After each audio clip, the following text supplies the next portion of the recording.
The photograph was taken at precisely 9:12 a.m. on January 3, 1878. The lens clicked with a soft, mechanical snap, and Silas Kettering lowered the camera with a puzzled expression. The morning had been still, eerily so. Not a breeze to rustle the dead oak branches lining the crossroads, not a bird call to interrupt the hush that blanketed Eastmere Hollow. He'd stood at the junction of West Fork Road and Millman's Lane, his boots firm in the frozen dirt, the heavy Mulgrave Series C camera propped on its wooden tripod. What he saw through the lens made no sense. Snow. Crisp, white, perfectly unbroken snow, coating only the western lane. He stepped back from the viewfinder, blinking at the actual road before him. Millman's Lane was bare, as were the roofs of the cottages in the distance, the moss-streaked fences, and even the frostbitten fields rolling beyond the hedgerows. But when he peered back through the lens, there it was again. A long stretch of snow, textured and clean, running down the westbound road like a silver ribbon drawn by a careful hand. Silas adjusted the lens, frowned, and took another shot. No change. The snow was still there in the photograph, only there. He wiped his brow with the edge of his coat sleeve despite the cold. His breath fogged in front of him, vanishing quickly in the still air. He turned in place, scanning the horizon. Nothing. The sky was a flat gray, not heavy enough for snow, but lacking the lightness of sun. "Just the one road," he muttered. His voice sounded small. His fingers trembled slightly as he advanced the film plate. He knew weather. He was no scientist, but he'd lived through 50 Vermont winters. Snow didn't fall in a straight line. It didn't select a single road and ignore the rest. And it didn't show up only through glass. Silas crouched to examine the western lane more closely. There were marks, ruts, thin and deep from a wagon's wheels, and footprints too, small and scattered like someone had walked alone, slowly, as if they were unsure of the snow beneath them. But when he looked around the actual road again, there was no snow, no tracks, no frost, just dry earth. His stomach turned. He took another photograph. The click echoed louder this time, or maybe his mind was playing tricks on him. He stood motionless afterward, listening. Still nothing. No wind, no sounds of life, not even from the telegraph shack up the hill. It felt like the village had taken a breath and never exhaled. Silas looked back toward his home, a thin line of chimney smoke barely visible beyond the bend. He should go back. Warm his hands, maybe chalk it up to early morning madness. But he didn't move. Instead, he scribbled a note in the margin of his logbook. "Snow, but only where I looked through the lens." He stared at those words. They felt borrowed, like something someone else had written long ago and left behind. Later that afternoon, when he returned home with the plates, he showed them to Miriam, his wife. She was a practical woman, a schoolteacher before the accident that took her voice. She studied the image for a long time, her fingers tracing the edge of the snow-covered path, then pointing to the empty rooftops above it. Her eyes narrowed. Silas watched her face. "It was only visible through the lens," he said. "I swear it." Miriam wrote something quickly on the slate she kept around her neck. She turned it toward him. The camera changed something. He didn't respond right away. The word "changed" echoed in his mind like a bell tolling in a vast room.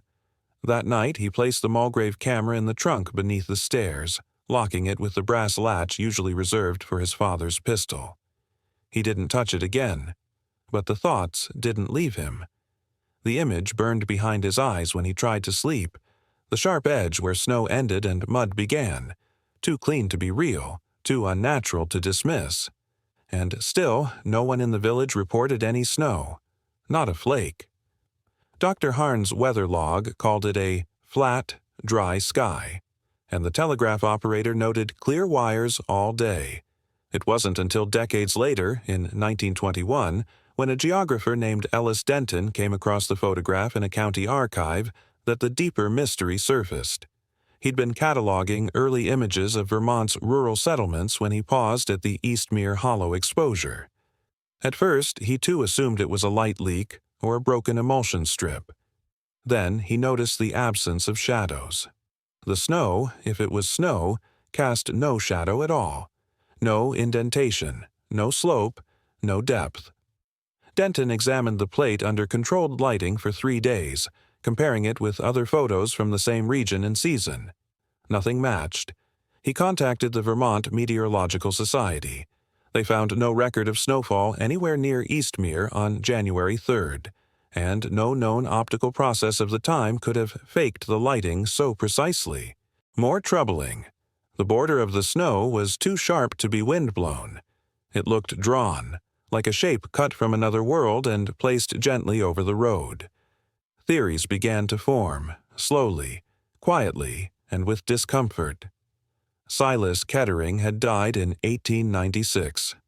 According to parish records, he was buried with one item placed on his chest, wrapped in linen and sealed with pitch: the Mulgrave Series C camera.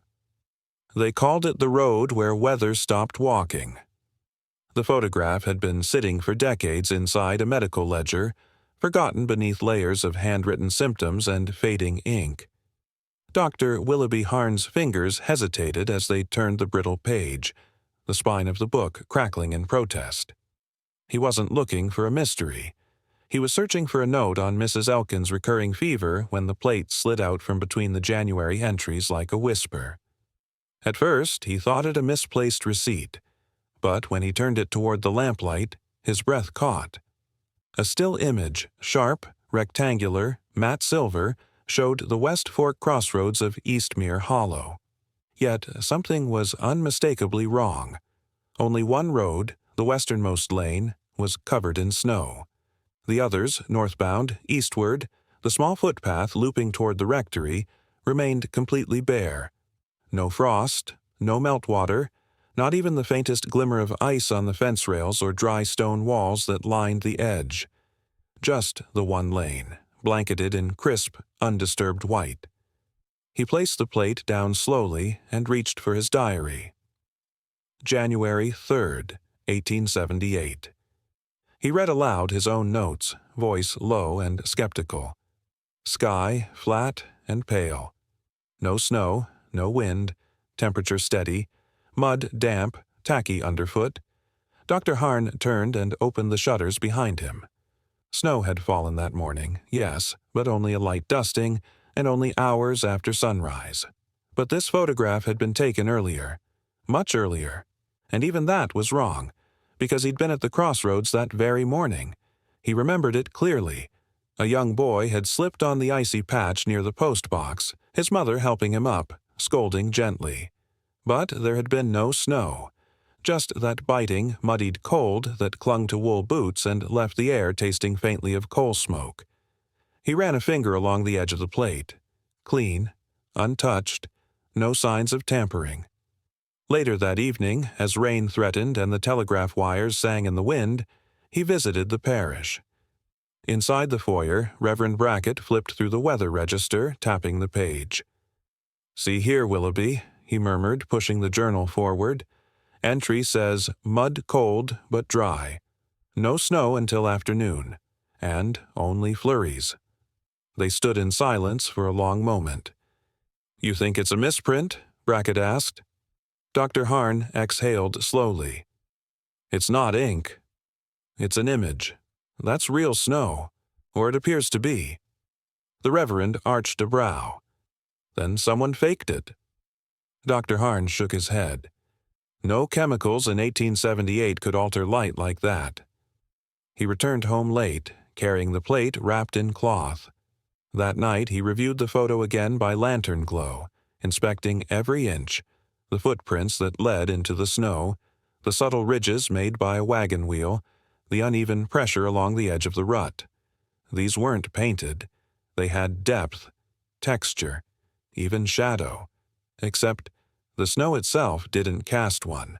By morning, he'd scribbled a full-page addendum in his weather ledger.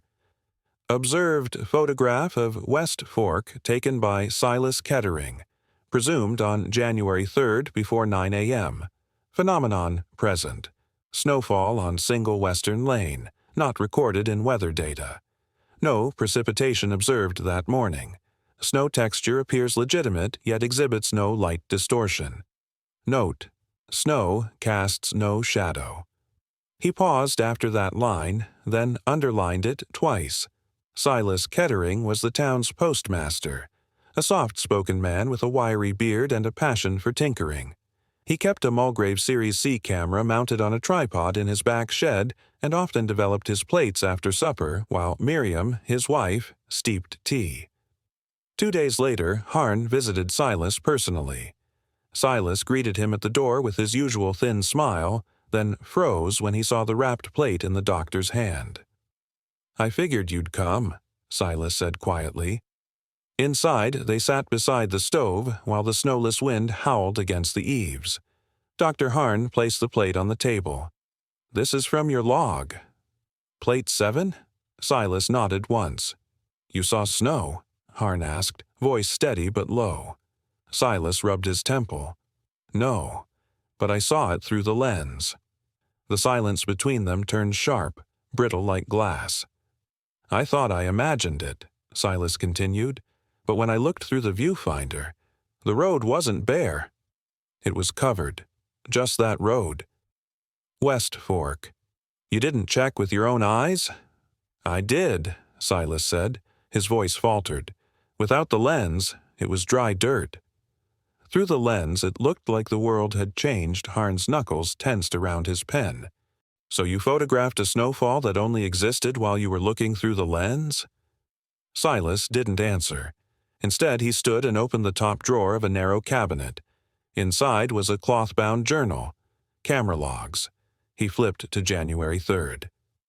Plate 7, West Fork Road, morning still. Weather, clear, wind calm. 13 plates exposed total. Nothing else. Harn glanced up. "Why no mention of the snow?" Silas swallowed. "Because I wasn't sure if it was mine to explain." The doctor leaned forward, the fire flickering between them. "You realize," he said slowly, "if that image is genuine, it contradicts every meteorological record in New England for that morning. No barometer dip. No front from the lake. No cloud break." "I know," Silas said. Outside, the wind rattled the window latch. "You think it's in the camera?" Harn asked finally. "I do," Silas whispered, "but I won't open it again." Miriam would later confirm this to her cousin in a letter dated March 1878, now preserved in the Eastmere archive. "He became obsessed, pacing between the cellar and the shed, kept saying the lens changed what was real. After the 3rd week, he stopped taking photos entirely." 10 years later, when Silas passed of a stroke in his sleep, he left behind explicit instructions. The camera was to be sealed in its box and buried with him. They honored his wish. The Mulgrave Series C lies 6 feet beneath the Kettering headstone in Eastmere Hollow Cemetery. No one has attempted to exhume it, but the photograph remained, and so did the questions. Because when historians first reviewed the plate decades later, many dismissed it as a botched exposure or an early retouching experiment. A curiosity, a footnote. But then came the experts, and then came the tests, and all of them returned to the same line scrawled in Dr. Harn's weather ledger, ink faded but still legible beneath the soft curl of the page. But no chemicals in 1878 could alter light like that. The shutter clicked at precisely 9:12 a.m. Silas Kettering lowered the Mulgrave Series C box camera from the wooden tripod, exhaling into the cold stillness that wrapped Eastmere Hollow like frost on window panes. His gloved fingers moved methodically, sliding the exposed glass plate into its velvet sleeve, careful not to smudge the emulsion. His journal lay open on the fence post beside him, a mechanical pencil nestled in the crease. He scribbled the entry in tight, angular script. Plate 7, West Fork Road, morning still. Weather, clear, wind, calm. The sky above showed no hint of winter, not even a sliver of cloud. The frost on the hedgerows had already melted, and the fields wore a pale brown crust of cold mud. But when Silas lifted the ground glass earlier, just before taking the photograph, he had paused. There had been snow, a smooth, luminous coat of it, laid like a white sheet over the western lane. Not the others, not the rooftops, not the fences, just that one road. He hadn't questioned it at the time, just focused the lens and pressed the lever. But now, packing the camera away, unease crept behind his ribs like a chill that didn't belong to the air. By the time he returned to the post office, the morning's routine had resumed. The stove was crackling, and telegrams from Bell Run were already waiting in the brass slot. But Silas didn't sit. He went straight to the darkroom he had built in the storeroom behind the counter, his private temple of silence and silver. One by one, the plates developed just as he expected. Plates 1 through 6. Dry roads, a distant pasture, the mill bridge, crisp shadows, clear skies. Then came plate 7. The image emerged slowly under the tray light, first the silhouette of trees, then the lane, and finally, the snow. Thick, sculpted, undeniable. It hugged the ruts of passing wheels. It cradled the imprint of boots. It shimmered with texture and volume, like it had lain there for hours. But it hadn't. He'd walked that very road minutes before the photograph. His own boots had struck mud. No crunch, no cold bite. He stared. His fingers trembled as he lifted the plate from the solution and set it under the dryer fan. Behind him, the lamp flickered once. Later, in his journal, he added a second note under plate 7's entry. Snow, but only where I looked through the lens. He didn't speak of it until a week later, seated at the kitchen table with his wife, Miriam. She watched him spoon porridge into his mouth absent-mindedly, his gaze fixed on something far away. "You haven't been sleeping," she said softly, setting her own spoon down. Silas blinked. "It was there, Mimi," he murmured, voice dry. "In the glass. But nowhere else. Like the camera, no. Like the lens made it real." Miriam tilted her head. "Silas, you've taken hundreds of photographs. You've never doubted them before." "This isn't doubt," he said. "It's interference." She didn't press further. But that night she found him staring into the lens again, not taking pictures, just peering, as if expecting to see something move on its own. He would repeat this ritual for days, weeks, always returning to that same road. But he never captured snow again. His journal grew erratic after that. Plate 8's entry was scratched out. Plate 9 was skipped entirely. But the last page, folded tightly into the back sleeve, contained a single line, written in a different hand. It was from the undertaker, Edgar Voss. Per request, Mulgrave Series C box camera placed inside casket prior to sealing. April 18, 1884 years later, Miriam would speak to her cousin Raymond during a long winter visit. Over tea, she admitted what she'd withheld for decades. "He stopped talking altogether near the end," she said, her voice barely above a whisper. "Kept the camera on the table, wouldn't let anyone touch it. Said the lens changed things. That what it saw stayed changed." Raymond had laughed nervously, but Miriam hadn't. "They buried the camera with him," she repeated quietly, her eyes hollow, hands folded in her lap. "That part's confirmed." The lab assistant collapsed just after 2:03 p.m. His name was Russell Grange, a reserved young man with wire-rimmed glasses and a habit of recording every experiment twice, once in his notebook and once on his forearm in pencil.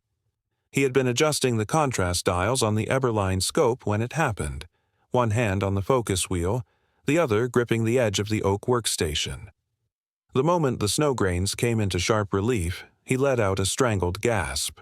His knees buckled. The stool clattered to the floor. Professor Agnes Vell turned from the chemical cabinet and rushed to him, heart pounding. "Russell!" He lay curled on the tile, hands shielding his face as if against light too bright to bear. His breath came in sharp, irregular gasps. She knelt beside him and grasped his wrist. The pulse was wild, erratic. The boy's lips moved, but the words were barely audible. "It moved," he whispered. "The snow. It breathed." Professor Vell froze.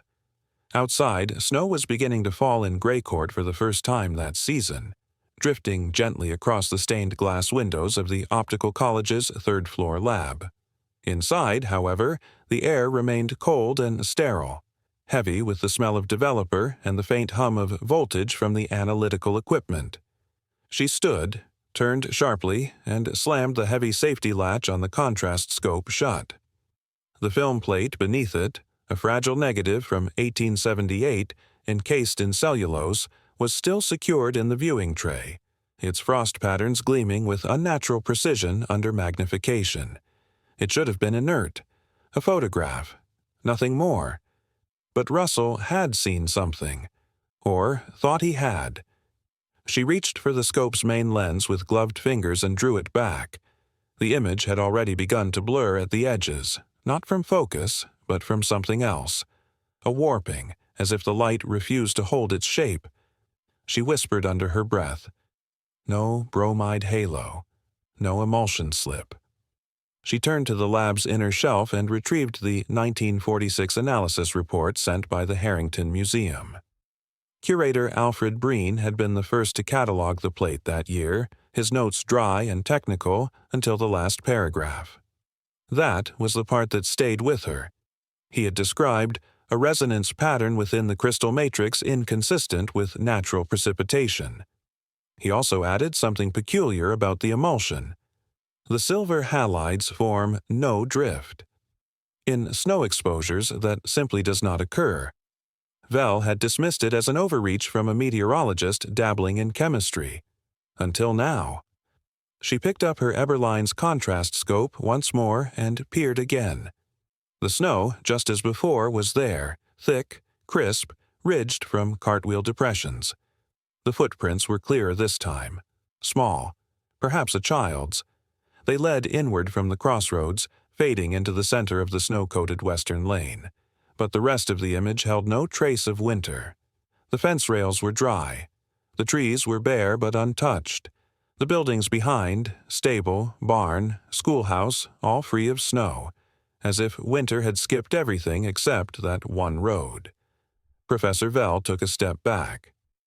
"Symmetrical interruption," she said aloud, repeating what she had written hours earlier, "of the visible spectrum."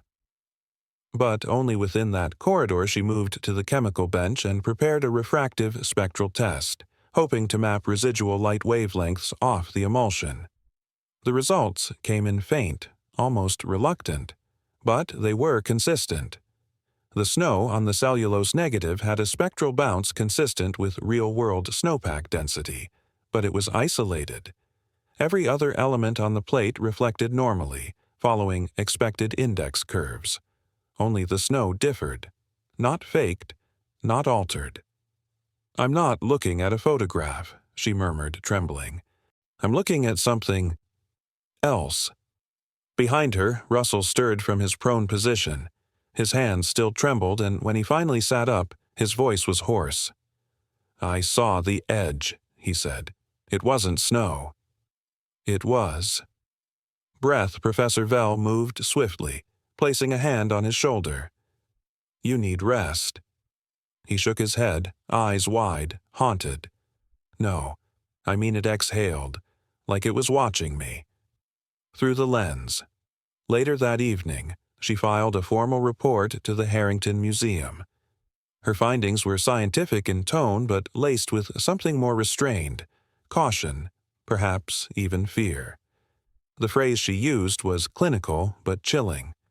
A symmetrical interruption of visible spectrum bandwidths inconsistent with static image behavior. When museum board members asked to review the contrast logs, she sent the files, but excluded Russell's incident. She didn't want them thinking the lab had been compromised by panic. But she did recommend one thing in writing. The plate should be archived, not displayed. By week's end, the assistant was transferred to a different department, one that dealt with optics only on paper. His letter of resignation followed days later. He declined all interviews and never set foot in a darkroom again. Back at the lab, Vell performed one final test. She positioned the plate on a new axis under polarized light. As the rays passed over the snowfield portion of the emulsion, she saw something she'd missed. Not detail, not pattern, movement. Just for a flicker, like heat shimmer in reverse, something within the snow pulled inward, as if absorbing the light instead of reflecting it. It vanished as quickly as it appeared, but the pulse it left in her chest lingered like static. She shut off the lamp, stepped back, locked the scope. She wrote one last sentence in her personal log in red ink. She never entered a darkroom again. Part 5. Theories Expanded. The first man to step into the archive that morning was Reverend Thomas Elridge. He had no special knowledge of optics or meteorology, only a sense that something in Eastmere Hollow had never been explained cleanly. The photograph had surfaced again, this time part of a parish history display, and when he saw it, he stopped mid-sentence. "There's no shadow," he whispered, pointing not at the trees, but at the snow. His fingers trembled slightly. Snow, leaves, shadow. Even moonlight snow. It was 1951 when the whispers returned. By then, the Kettering plate had been transferred to the Harrington Museum's private weather collection. Though considered a curiosity, it was seldom displayed. Dust clung to its edges, and museum staff muttered that it ruined the glass no matter how you polished it. Still, when a researcher from the University of Ashby, a Mr. Grant Tellers, asked to view anomalies in early photographic records, the curator obliged. Grant was precise, skeptical, and methodical. He catalogued the plate's density, measured reflection patterns, and compared it against several hundred other exposures from the same model of camera. But nothing aligned. The snow, real as it seemed, did not reflect in any known way. No grain halo, no bromide bloom, and beneath the scope, the frost looked wrong. "There's no dispersion," he told the curator, "not even marginal." He leaned back, blinking. "The snow appears to be sealed in." The first theory came from a meteorologist in nearby Grailford who proposed a lake effect microburst, a rogue snow band, cold air over warm water. But the nearest lake, Marshmere, was 30 miles east and unfrozen that winter. Dr. Benjamin Loff, a respected atmospheric scientist, dismissed it outright. "You would need a temperature inversion sharp enough to thread a needle," he wrote in a journal rebuttal, and no witness reported snow, mist, or cloud. The second theory arrived in 1954, more cynical. A skeptic named Russell Marin from the Boston Photographic Society suggested fraud. "He staged it," Marin declared. "Powdered lime across the lane, perhaps, and shadows painted with soot or lampblack. Easy trick for a bored rural man trying to impress." He pointed to the soft grain around the footprints, calling it chalk residue. Yet, when researchers reviewed Kettering's surviving account books and supply ledgers, they found no record of lime purchases, nor any dark pigment, nor any brush. Even stranger lime, when exposed under contrast scopes, would show clear grain scatter. The Kettering plate showed none. In 1958, the third theory emerged. It didn't come from a scientist. It came from a philosopher. Dr. Elias Ward, a lecturer in metaphysics at Meryton College, had been shown the plate at a guest lecture. He stared at it long, too long, and then asked a single question. Were there people in the snow? The curator hesitated. No. No figures Ward's brow furrowed. But something is blurred near the cart tracks. There's motion blur, without movement. Not possible in still exposure. He called it an ontological fracture. A rupture not in weather or lens, but in the perception of the moment itself. "The world, for a fraction of a second," he wrote, "reflected what the eye believed, not what existed." And the plate, in that moment, obeyed belief more than light. Others dismissed him as an eccentric, but one assistant at the Gray Court Optical Lab took it seriously. His name was Dr. Lawrence Kinley, a reserved man with sharp eyesight and quiet habits. He began examining the Kettering photograph under varying light frequencies. What he saw chilled him. "Every person standing near the snow line is smudged," he told his supervisor, "but there are no people." We confirmed that he laid a transparency over the original and pointed. There. And there. Distortions in the chemical weave, as if figures were half there, caught between plates. They reviewed the camera log again. Plate 7, labeled West Fork Road, morning still. A quiet crossroads. Wind calm. No one present. But the footprints said otherwise. 4 leading in, none leading out. "There's no return," Kinley said flatly. He was not given to drama, but his voice cracked slightly as he adjusted the light. Something entered the snow. And never left. The assistant who developed the contrast overlays resigned 3 days later. A month after that, a final report was filed recommending the plate be sealed. And in the margin of the file, scrawled in pencil by an unknown hand, were 9 quiet words. "There are footprints leading into the snow." None lead out February 11th, 1878.